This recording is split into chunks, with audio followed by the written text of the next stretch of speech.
충격적인 일이 벌어졌습니다. 불길에 휩싸인 고속도로 한복판, 모든 차량이 잿더미가 된 그 현장에서 단 한 가족이 걸어서 나왔습니다. 소방관조차 믿을 수 없었던 기적. 하지만 더 놀라운 건 그들을 진정 구한 건 사람이 아니었다는 겁니다. 이 장면을 목격한 미국의 베테랑 소방관은 단언합니다. 나는 그날 진짜를 봤다. 이 영상은 단순한 사고 기록이 아닙니다.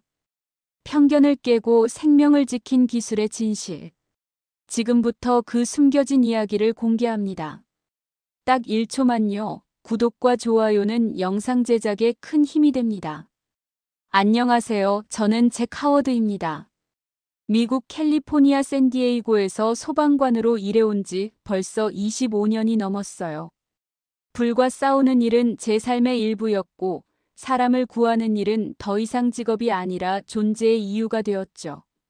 그날도 평소처럼 새벽 5시에 일어나 커피 한 잔으로 몸을 깨우고 방화복을 정리한 뒤 소방서로 향했습니다. 우리 소방서는 오래전부터 미국산 장비만 사용해왔습니다. 헬멧, 소방차, 호스까지 전부 미국 브랜드였죠. 저도 예외는 아니었고 포드 F-150 랩터를 타면서 튼튼하고 믿음직하다는 이유로 다른 차를 고민해 본 적조차 없었어요. 동료들도 마찬가지였습니다. 미국 차가 최고다라는 믿음은 말하지 않아도 통하는 공통된 상식이었죠. 그러던 어느 날 아침, 평소처럼 커피를 마시며 장비 점검을 하던 중이었습니다. 동료 브래드가 무심하게 말을 꺼냈어요. 잭, 요즘 도로에 한국차 많이 보이던데 생각보다 괜찮은 것 같지 않아? 저는 웃으며 고개를 저었습니다. 한국차? 그 작고 약해 보이는 차 말이지. 우리 같은 구조대원한테 어울릴 만한 차는 아니지. 화재 현장에서 견디기 힘들 거야. 그때까지만 해도 저는 정말 그렇게 믿고 있었죠.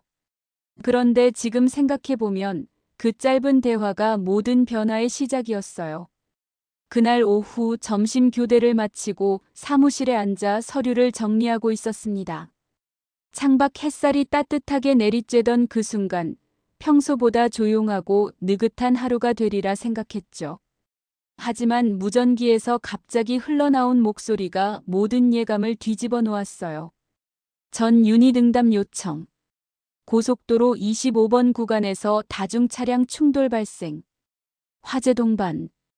구조 필요. 서류가 손에서 미끄러졌고 방화복을 들고 뛰어나가는 데는 한치의 망설임도 없었어요. 다중 충돌, 화재, 구조 요청.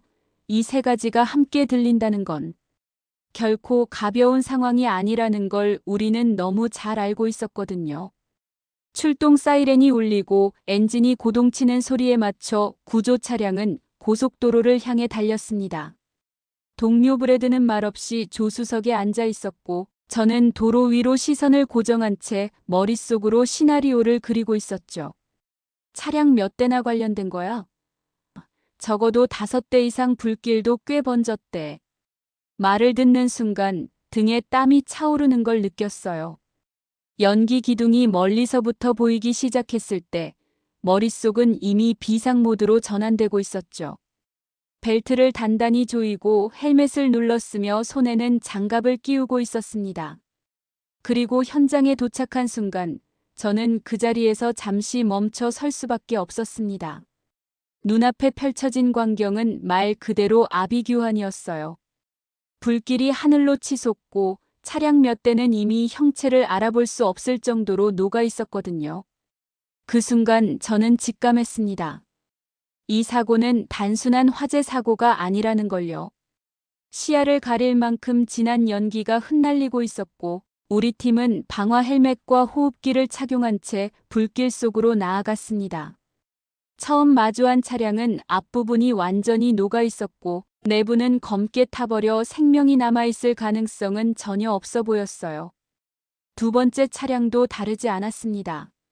상황은 암울했고 구조보다는 수습이 먼저라는 판단이 들 무렵 무전기에서 예상치 못한 소리가 들렸습니다. 서쪽 방향. 사람 발견. 우리는 동시에 고개를 돌렸고 신호탄처럼 타오르던 불길 사이로 한 가족이 걸어 나오는 장면을 목격했어요. 잿빛 연기를 뚫고 서서히 모습을 드러낸 세 사람, 성인 남녀와 아이 한 명. 처음에는 헛것인가 싶었지만 점점 가까워지는 그들의 모습은 분명 현실이었습니다. 아이는 기침을 하며 엄마 손을 꼭 잡고 있었고, 남자는 연기에 젖은 옷차림으로 아이를 감싸고 있었어요. 가까이 다가가 그들의 상태를 확인했을 때 가벼운 연기 흡입 외에는 외상 하나 없다는 사실에 저는 할 말을 잃었습니다.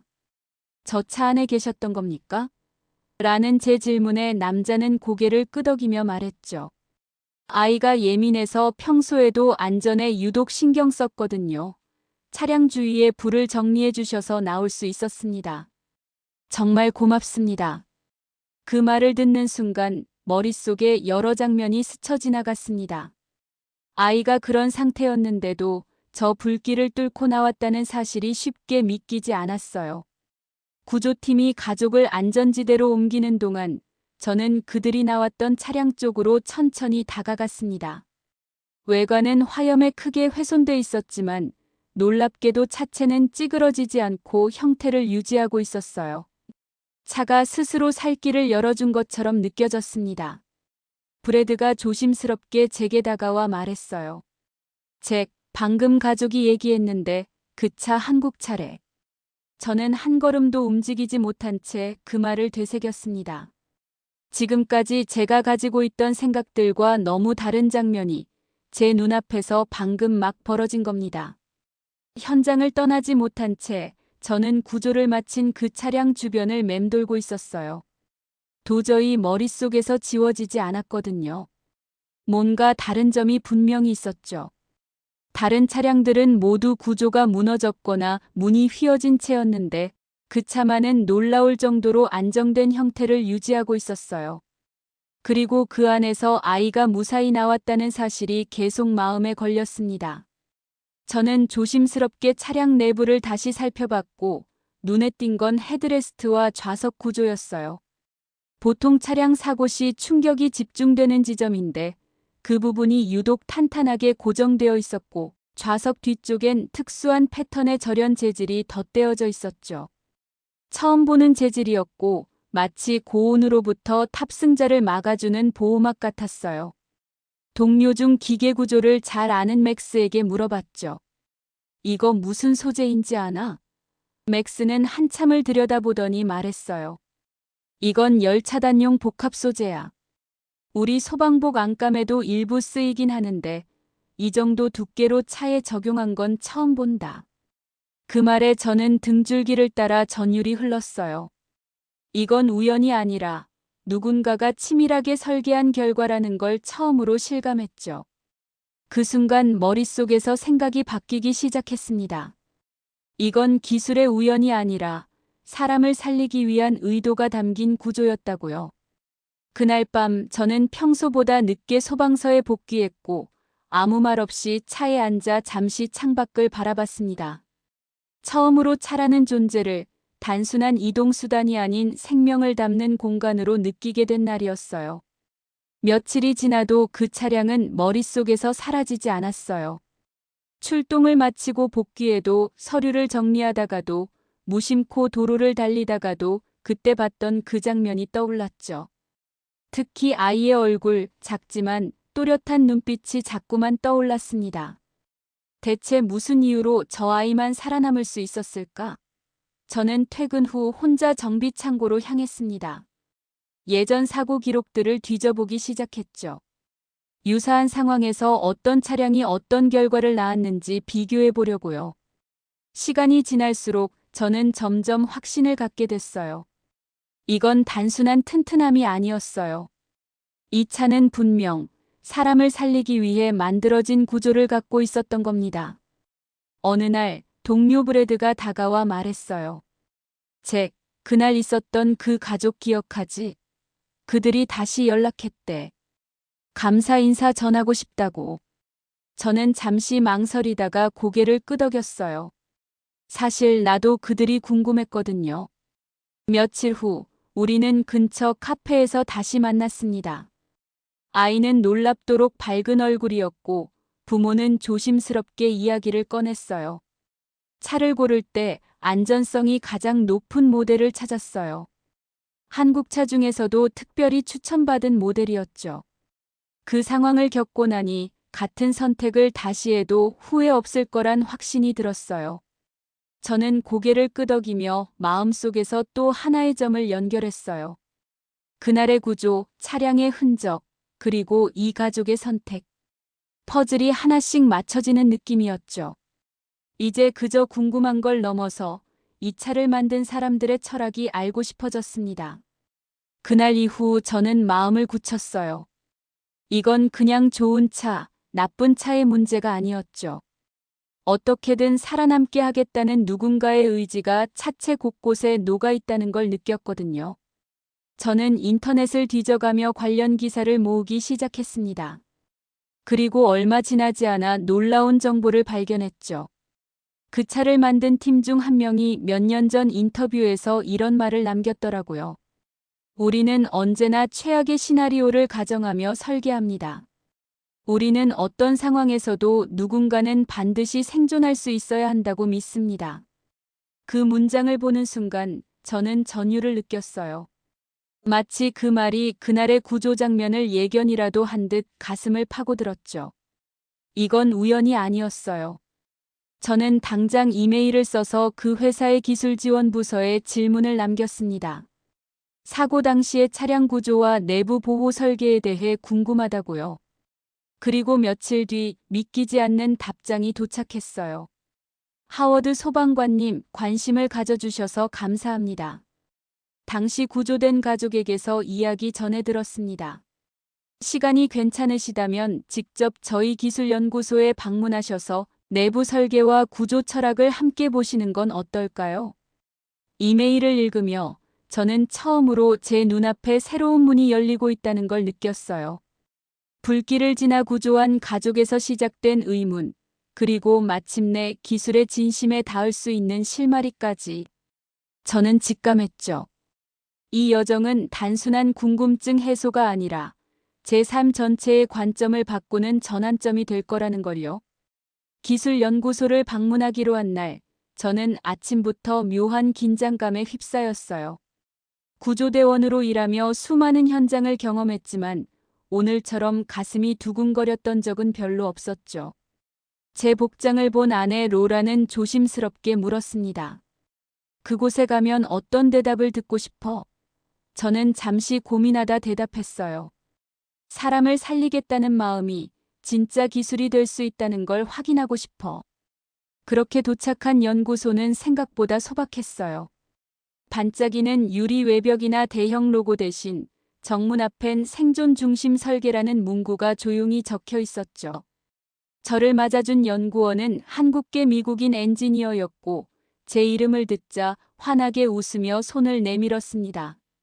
잭 하워드 소방관님, 직접 뵙게 되어 정말 반갑습니다.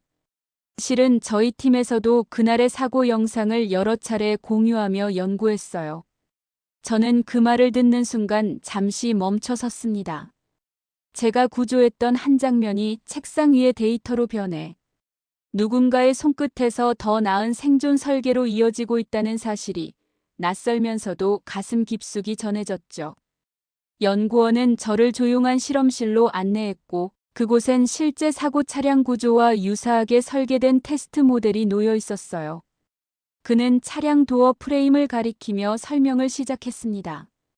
이건 단순한 강철이 아니라 사고 충격과 화재 열기를 동시에 고려한 스마트 복합 프레임이에요. 온도에 따라 구조가 반응하고 충격을 분산시키죠. 그 말을 듣던 제 눈엔 불 속에서 걸어 나오던 그 아이의 모습이 겹쳐졌습니다. 그리고 의문이 떠올랐죠. 이 정도 설계라면 왜 그동안 미국 차에서는 이런 구조를 볼 수 없었던 걸까요? 질문이 끝나자 연구원은 조용히 말했어요. 우리는 자원이 부족한 나라에서 시작했습니다.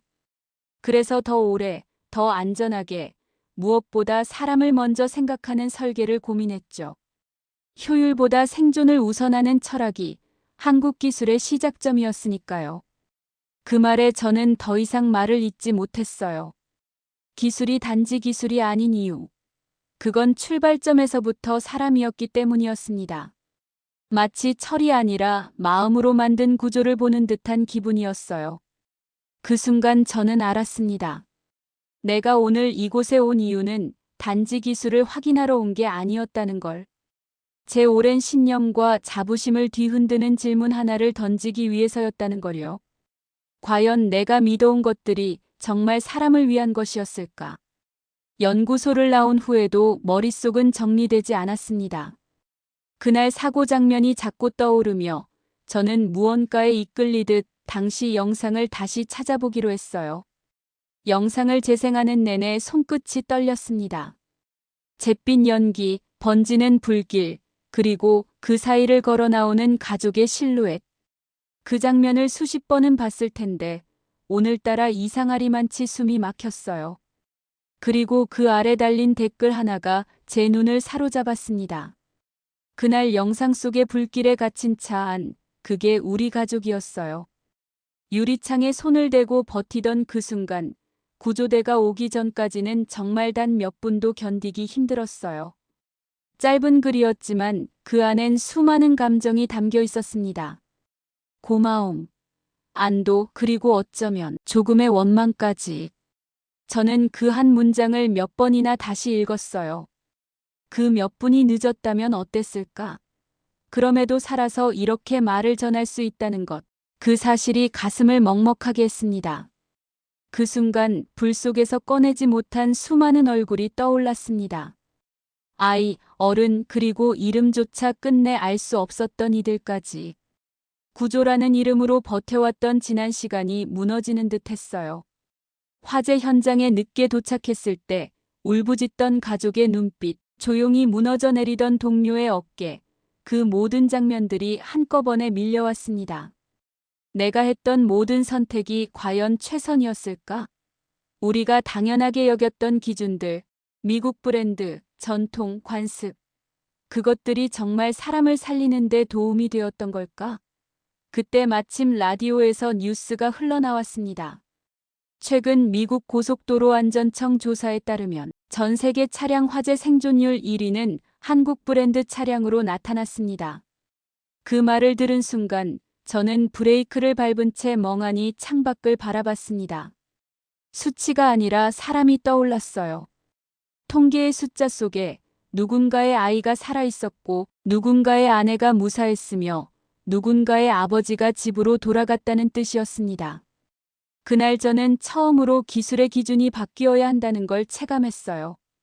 단순한 브랜드나 성능이 아니라 사람을 살릴 수 있느냐가 그 기준이 되어야 한다는 걸요.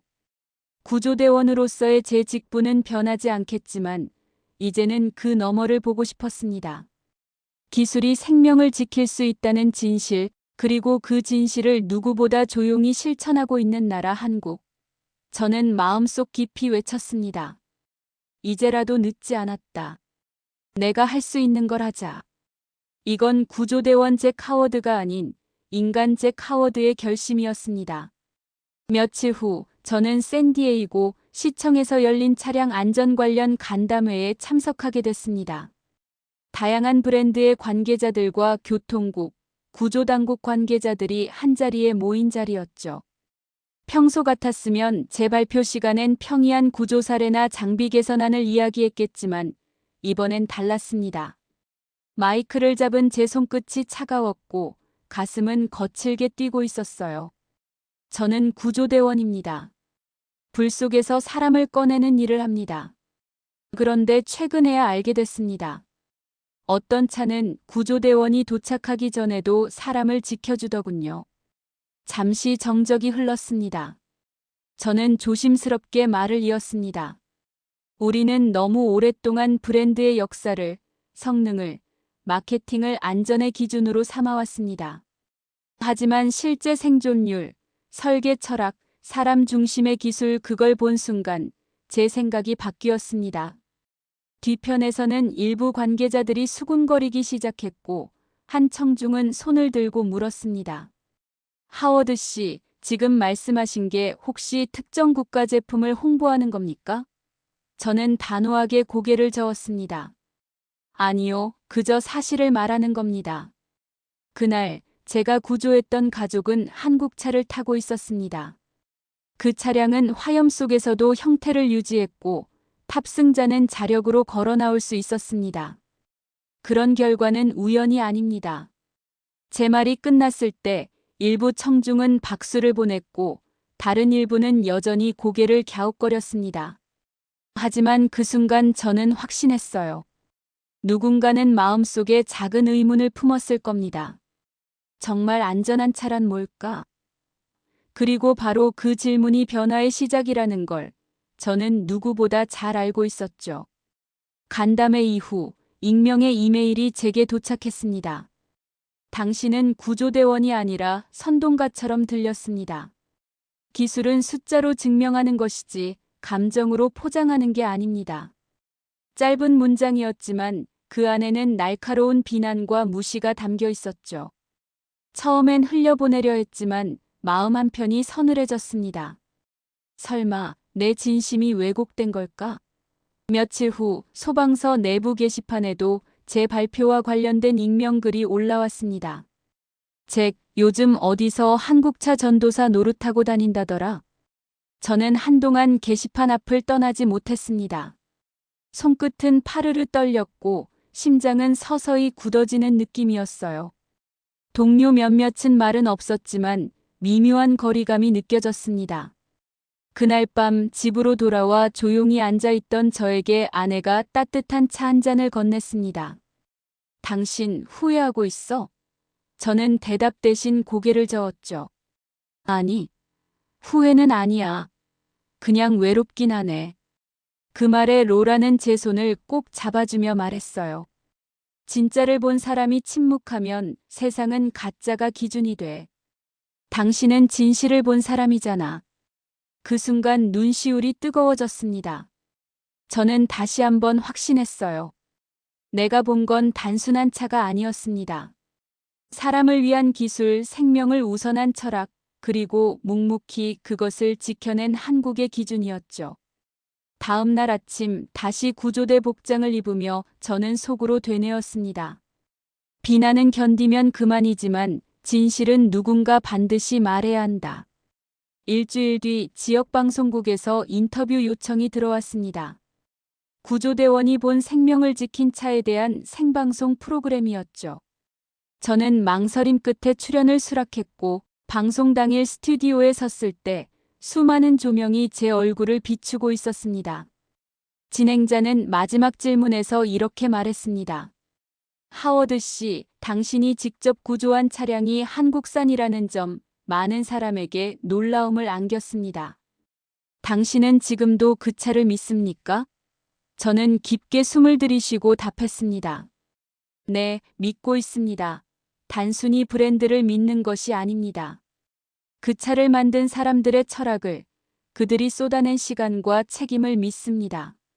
그 순간 화면에는 사고 현장에서 걸어 나오던 가족의 영상이 짧게 스쳐 지나갔고 스튜디오 안은 잠시 정적에 잠겼습니다. 제 가슴 속에선 무언가 터져나오듯 북받쳐 올랐고 저는 말을 이었습니다. 제가 구조한 게 아닙니다. 먼저 구조한 건 바로 그 차였고 그 기술이었습니다. 제 목소리는 떨렸지만 단호했습니다. 그 기술은 단순한 편의를 넘어 생명을 먼저 생각합니다. 그 정신이 바로 지금 한국을 존경하게 만든 이유입니다. 조용하지만 정확하게 그리고 끝까지 생명을 책임지는 기술. 그게 바로 한국이 만든 기준이었습니다.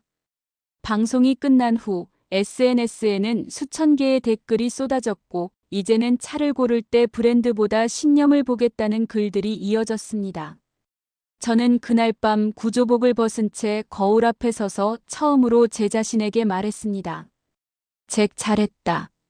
진짜를 본 사람으로서 진짜를 말한 거니까. 몇 주가 흐른 어느 날 구조 현장을 마치고 복귀하던 제게 한 시민이 다가왔습니다. 혹시 방송에 나오셨던 분 아니신가요? 저도 같은 차로 바꿨습니다. 당신 말을 듣고요. 짧은 인사였지만 가슴 깊이 울리는 순간이었습니다. 저는 그날 처음으로 내가 말한 진실이 세상에 작은 파문을 일으켰다는 걸 실감했죠. 그리고 그 파문은 단지 차의 선택을 넘어 생명을 지키는 방식에 대한 인식의 전환이었음을 깨달았습니다. 한국이 보여준 기술은 단순한 산업적 성공이 아니었습니다. 사람이 먼저다라는 철학이 설계로, 숫자로, 그리고 생존율로 입증된 것이었죠. 그것이야말로 진짜 존경받아야 할 이유였습니다. 저는 오늘도 출근길에 조용히 시동을 걸며 생각합니다. 이 차는 그냥 탈 것이 아니라 누군가의 하루를 지키는 보호막이라고. 그리고 나는 그 사실을 누구보다 잘 아는 사람 중 하나라는 걸요. 오늘 이야기는 여기까지입니다. 한 소방관의 고백을 통해 우리는 기술이 단순한 성능을 넘어 생명을 지킬 수 있는 진심이 될 수 있다는 사실을 다시 한번 느끼게 되었습니다. 누군가는 말합니다. 차는 차일 뿐이라고. 하지만 오늘 우리가 들은 이 이야기는 어떤 차는 사람을 살릴 수 있다는 반박할 수 없는 진실을 보여줍니다. 그리고 그 기술의 중심엔 조용히, 그러나 단단히 세계의 기준을 바꾸고 있는 대한민국이 있었습니다. 여러분은 지금 어떤 기준으로 세상을 바라보고 계신가요? 앞으로도 사람을 먼저 생각하는 이야기를 전하기 위해 최선을 다하겠습니다. 구독과 좋아요로 응원 부탁드리며 끝까지 함께 해주셔서 감사합니다.